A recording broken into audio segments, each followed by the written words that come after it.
In this Shadow of the Erdtree video, I'm going to be giving you some tips on the Jagged Peak Drake. This is a boss found in the Jagged Peaks, and this is a boss that's kind of rather unique because you're going to come upon it and it's going to be fighting another dragon at the same time, which doesn't really happen in the rest of the game.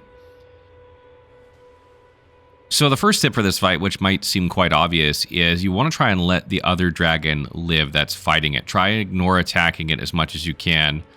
It's okay if you hit it like with an AoE or something like that, but you want it to keep dealing damage to the boss during the fight, and so ignoring it is generally the best strategy.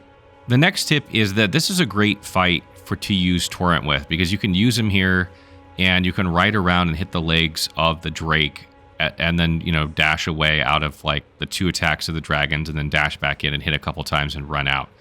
And if you have like spells or something that you can cast from horseback, or you're using a bow or anything like that, that makes it even easier. Another thing to remember is that if you can deal damage to the head of the dragon, it makes it easier to stagger it. And if you can stagger it, you're going to get massive damage. So you want to try and get at least 1 stagger in this fight, either through a weapon skill or attacks or spells or whatever. And something you want to be on the lookout for is that this dragon has a special move that he calls lightning down from the sky and kind of shoots lightning out in front of him in different AoEs on the ground, calls it down into them. So you need to be wary of this and not just play it like you're fighting any other dragon and then get caught in that. And then the last thing is basically the move set of the dragon is the same except for that special attack. So if you're familiar with other dragon fights, you should be set.